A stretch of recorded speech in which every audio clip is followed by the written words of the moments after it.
Hello friend, Ram Ram, good morning. स्वागत है आप लोगों का एक और नए वीडियो में। आशा करती हूँ आप सब लोग बहुत ही अच्छे होंगे, स्वस्थ होंगे। और मैं भी कल से ठीक हूँ। जितनी बीमार कल थी उतनी नहीं हूँ, पर कल जिस चीज़ की दवाई खाई थी वो ठीक हो गई है, लेकिन आज दूसरी प्रॉब्लम शुरू हो गई है, वो मैं आपको अभी बताऊँगी। तो फ्रेंड, ऐसे ही चलता है। देखो, जब शरीर बीमार होता है ना, तो फिर एक के बाद एक प्रॉब्लम लगी रहती हैं। ये बहुत लंबे समय तक चलता है, इसीलिए अपना ध्यान भी रखना ज़रूरी है। लेकिन मौसम का असर पड़ता है ना, तो शरीर अपने आप ही बीमार हो जाता है। कितनी भी कोई कोशिश कर ले, कोई कितना भी अच्छा खाए, कितना भी अच्छा पहने, कितना भी अच्छा हेल्दी हो, मौसम सबको अपनी चपेट में ले लेता है। और ये ज़रूरी भी है, मौसम के हिसाब से शरीर को ढालने के लिए ना थोड़ा बहुत बीमार इंसान होता ही होता है। तो फ्रेंड, आज ना बहुत सारे काम रुके पड़े हैं, 3-4 दिन से बीमार हूँ, तो ज़रूरी ज़रूरी ही काम करती हूँ। बहुत ज़्यादा नहीं कर रही हूँ, ताकि ठीक भी हो जाऊँ और घर भी मैनेज होता रहे। तो अभी आग जलानी है, बच्चों को गर्म पानी चाहिए। बच्चे बोल रहे हैं हम नहाएंगे। धूप बहुत अच्छी है फ्रेंड, मौसम बहुत अच्छा है। बस मेरे यहाँ धूप नहीं है। मेरे यहाँ आपको ऐसा लगेगा कि धूप है ही नहीं है। तो ये यहाँ तक धूप नहीं पहुँच पाती है बिल्डिंगों की वजह से, बाकी सब जगह बहुत अच्छी धूप है। धूप को देख देख के मन करता है कि मैं बिस्तर लगा लूँ धूप में और आराम से बैठ जाऊँ, पर नहीं मिल पाती है धूप। करीब ऐसा होते होते ना 5-6 साल हो गया है। 5-6 सालों से मुझे धूप नहीं मिल रही है। जब मैं उस कमरे में थी ना, तब भी ऐसा ही हाल था मेरा। हम सबसे नीचे वाली बिल्डिंग में रहते थे, वहाँ धूप नहीं आती थी, और सबसे ऊपर आती थी तो वहाँ तक पहुँचते पहुँचते मेरी हालत ख़राब हो जाती थी। और मकान मालिक भी बहुत परेशान करते थे। तो वहाँ भी मेरे 3-3.5 साल ऐसे ही कटे। और जब से यहाँ आई हूँ तो ठंडियों में धूप मिलती ही नहीं है, तो बड़ी परेशान रहती हूँ। लेकिन ये क्या करूँ फ्रेंड, कुछ समझ नहीं आता है। बहुत महंगे हैं कमरे। ये कमरा मेरा 3500 का है। अब मैं इससे अच्छा अगर देखना चाहूँ और बढ़िया, तो और महंगा है। लेकिन कभी कभी ऐसा होता है ना, हस्बैंड का काम नहीं चलता है, तो ये 3500 भी बड़ी मुश्किल से चुक पाते हैं। इसीलिए मैं दूसरा कमरा नहीं ले रही हूँ कि चलो जो है जैसा है इतने में ही गुजारा हो जाए। तो बच्चों के लिए कर रही हूँ गर्म पानी, ताकि बच्चे नहा लें, ब्रश कर लें। मैंने तो फ्रेंड कल नहीं नहाया था, और अभी भी मैंने नहीं नहाया है। मैंने बस कपड़े चेंज किए थे, और बहुत सारे कपड़े थे। तो कल मैंने जो दवाई खाई थी उससे मुझे आराम मिला था। तो बहुत सारे कपड़े रखे थे, बच्चों के 2-2 जोड़ी ड्रेस, हस्बैंड के कपड़े, मेरे कपड़े। और देखो, ठंडियों के कपड़े तो एक बार उतारो तो एक बंदे के ही 5-6 कपड़े होते हैं। इनर, बनियान और स्वेटर, पता नहीं कितने मैं बच्चों को बहुत कपड़े पहना के रखती हूँ, क्योंकि यहाँ बहुत ठंडी है। तो बहुत सारे कपड़े उतरे हैं, सबके ढेर सारे कपड़े हैं। तो मैंने कल क्या किया, आग जला ली, पानी गर्म करते गई, धोते गई, बैठे बैठे काम करते गई। दवाई खाई थी तो बिल्कुल ऐसा लगता था कि मुझे कोई प्रॉब्लम है ही नहीं। उस दवाई का इतना अच्छा असर था।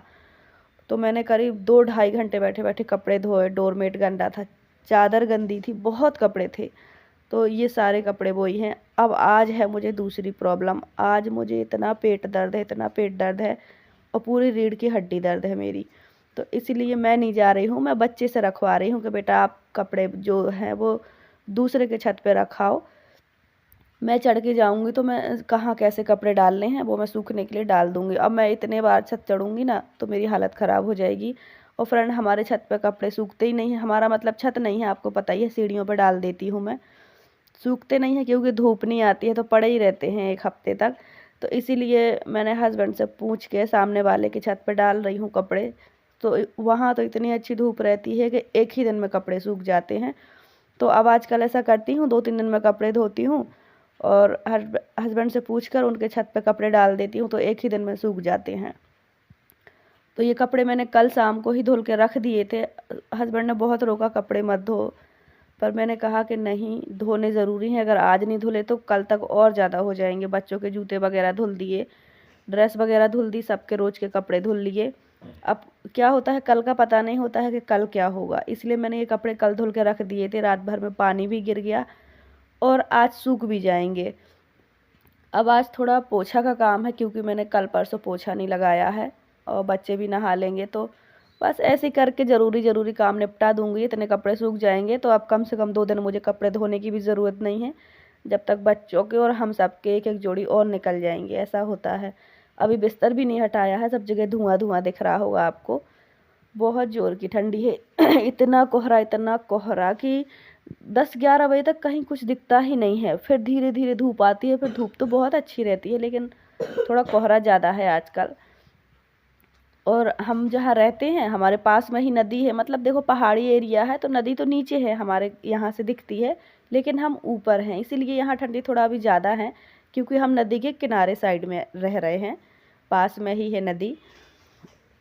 अभी मैंने ब्रश नहीं किया है, ब्रश करना है तो पानी गर्म कर रही हूँ। बच्चे लोग नहा लेंगे, ब्रश कर लेंगे, उनको आज नाश्ता में उपमा खाना है तो वही तैयार करूँगी। मैं ब्रश कर लेती हूँ। अभी भी मैंने नहाया नहीं है क्योंकि तबीयत ठीक नहीं है। थोड़ी सी लापरवाही बड़ा नुकसान कर देती है फ्रेंड। और फिर घर की जिम्मेदारी देखो, छोटे छोटे बच्चे हैं मेरे, फैमिली ज्वाइंट नहीं है, जिम्मेदारी मेरी ही है, तो इसलिए थोड़ा सा मैंने अपना वो कर लिया कि मैं अब 2 दिन नहाऊंगी नहीं, क्योंकि ये नहाने की भी कुछ लापरवाही होती है मेरी। रोज़ रोज़ नहा नहा के ना मैं अपनी ही प्रॉब्लम क्रिएट कर लेती हूँ। अंदर अंदर बुखार बना रहता था मुझे और मैं नहाते रहती थी। तो आज मेरे पति यहीं पे छत डाल रहे हैं पास में, यहीं पे उनकी दिहाड़ी चल रही है। आज घर के सामने ही हैं, आज बिल्कुल सामने ही काम कर रहे हैं। तो ऐसे ही आसपास काम चलते रहता है। अब मौसम साफ़ है तो काम लग गया है। और यहाँ की सेटरिंग सरिया सब कुछ उन्हीं ने किया है, यहीं पास में दिहाड़ी लगा रहे हैं 5-6 दिन से। तो आज बनाया है खाने में उपमा, और ये मटर डाल के बनाया है। इसमें कोई मसाले नहीं है, सिर्फ नमक है। मेरे बच्चों को ऐसे ही अच्छा लगता है गीला वाला, और ये बहुत अच्छा भी होता है, बहुत हेल्दी भी होता है। तो सुबह ही बेटे ने सारे कपड़े यहाँ रख दिए थे, अब बस मुझे सूखने डालना है। इतनी अच्छी धूप है फ्रेंड, यहाँ पूरे दिन शाम तक धूप रहती है बहुत अच्छी। पर यहाँ और किराएदार रहते हैं बहुत सारे, मतलब सारे सिंगल सिंगल रहते हैं, तो इसीलिए हम यहाँ नहीं रहते हैं। और ये इस कमरे में सबसे बड़ी प्रॉब्लम पानी की है, जहाँ मैं कपड़े डाल रही हूँ ना, यहाँ पानी की बहुत प्रॉब्लम है। घर बहुत अच्छा है, कमरे बहुत अच्छे हैं, लेकिन यहाँ पानी की सबसे बड़ी प्रॉब्लम है। यहाँ पानी नहीं पूछता, इनके किराएदार पानी के लिए बहुत परेशान रहते हैं। तो जहाँ हम रहते हैं वहाँ पानी की सुविधा है, बस धूप वगैरह नहीं है। तो बहुत सारे कपड़े थे, मैंने अपने आप को मजबूत करके एक बार में सारे कपड़े धुल दिए कि अब बच्चों की छुट्टियाँ पड़ जाएंगी तो ड्रेस भी धुल के रख दी है। अब ड्रेस नहीं धुलनी पड़ेगी, जूते नहीं धुलने पड़ेंगे, सब रखा रहेगा। और बच्चे भी अब घर में हैं तो ज़्यादा टेंशन नहीं है। लेट भी उठेंगे तो कोई बात नहीं, जब तबीयत ठीक हो जाएगी तो सब मैनेज कर लेंगे। पहले खुद को देखना है, खुद को सही करना है। देखो पूरे छत में हमारे कपड़े पड़े हैं, इतने ज़्यादा कपड़े धोए थे मैंने। 2 जोड़ी तो मेरे थे और बच्चों के सबके ड्रेस वगैरह सबके सब कुछ था। छोटे बेटा ने बहुत मदद कर दी है। यहाँ पे ना देखो 2 मंजिल आके उसने सारे कपड़े बाल्टी में ला ला के रख दिए थे। अब मैंने आके सारे फैला दिए हैं, सूख जाएंगे दिन भर में। और फ्रेंड देखो ये है मेरा बोर्ड, बाहर टंगा है। इस बोर्ड को ना मैंने पहले काइंड मास्टर में एडिट किया था, डिज़ाइन किया था, फिर मेरे हस्बैंड ने प्रिंट करवा के इसे बनवा दिया था। अभी बच्चे जा रहे हैं मैच देखने के लिए, यहीं पास में मैच चलता है तो मैच खेलेंगे। धूप बहुत अच्छी है बाहर। अब धीरे धीरे मैं अपने सारे काम ऐसे ही कर लूँगी। बहुत ज़्यादा तबीयत ठीक मेरी है नहीं है। आज मुझे पेट दर्द की प्रॉब्लम है, तो मेरे हस्बैंड बोल रहे हैं कि शायद तुमको ठंडी लग गई है, पानी पानी के काम होते हैं दिन भर। तो देखो जब बीमार होता है ना शरीर तो ऐसे ही होता है, एक प्रॉब्लम ठीक होती है तो दूसरी आ जाती है। अब ये ऐसे ही चलता रहेगा। और सच बता रही हूँ फ्रेंड, आजकल हमारे पूरे परिवार की जो कंडीशन है ना वो बड़ी ख़राब है। मैंने आपको बताया नहीं है, बहुत ख़राब है, सब साइड से ख़राब है। देखो पहले दोनों बच्चे बीमार थे, उसके पहले मेरे पति की बहुत हालत ख़राब थी, कमर की प्रॉब्लम थी, आपको पता ही है। और अब आखिरी में मेरी हो गई है। तो चलो मैं तो ज़्यादा दिखाती नहीं हूँ क्योंकि मुझे काम करने होते हैं। मैं फटाफट दवाई खा के और ठीक रहती हूँ, क्योंकि मुझे काम करने होते हैं, बच्चे संभालने होते हैं। अभी बच्चे ज़्यादा समझदार नहीं हैं, लेकिन अभी मेरे और पूरी जो फैमिली है ना ससुराल की, वो भी ऐसे ही परेशान है, सबकी ऐसी ही हालत है। तो वो मैं अभी आपको बताऊंगी कि क्या हुआ है। ये पूरा दिसंबर का महीना हमारे परिवार के लिए बहुत ख़राब रहा। तो फ्रेंड अभी मैंने बना लिए है चावल, जैसे कि मैंने आपको बता ही दिया कि मुझे पेट दर्द हो रहा है। और हस्बैंड डाल रहे हैं लेंटर, वो खाना खाने नहीं आएंगे, तो हमने फ्राई चावल बना लिए हैं मटर डाल के, और लौंग का, जीरा का, काली मिर्च का तड़का लगा के। इस तरह हमने ये तैयार कर लिए हैं चावल। पहले चावल बनाए थे फिर फ्राई किए हैं अलग से। और फ्रेंड ये टिफ़िन कल गिर गया था, मुझसे ही गिरा था, ऊपर से गलती से गिर गया था। किचन में ऊपर रखा रहता है तो ज़रूरी सामान मैं वहाँ ऊपर सामने ही रखती हूँ। ये मुझसे गिर गया था, ढक्कन बंद है इसका, और फट गया है। सच में इतना अच्छा टिफ़िन था, बढ़िया से ढक्कन बंद होता था इसका। अब ये फट गया है तो मैं सोच रही हूँ इसको जोड़ दूँ, कम से कम इसमें मटर वगैरह तो रखी रहेगी, छिली मटर छील के रख देती हूँ मैं जब फ्री रहती हूँ। बाकी ये फेंकने लायक हो गया है, फट गया है, तो इसमें खाना वगैरह या दूध या कुछ ही नहीं रख सकती।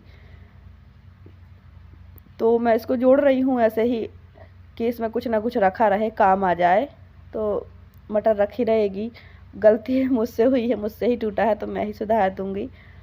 मैं बिल्कुल भूल गई थी कि ये मुझसे ही टूटा है। पहले मैंने बच्चों से पूछा किसने तोड़ा, कैसे तोड़ा, फिर मुझे याद आया कि कल मेरे ही हाथों से गिरा था ये टिफ़िन, क्योंकि कल मुझे मटर छील ली थी तो मैं इसी टिफ़िन को निकाल रही थी और ये गिरा, तो फिर मैंने उठा के रख दिया और मैं भूल गई, मैंने इसको देखा ही नहीं कि ये टूट गया है। आज मैंने निकाला वही काम करने के लिए तो देखा टिफ़िन फट गया है।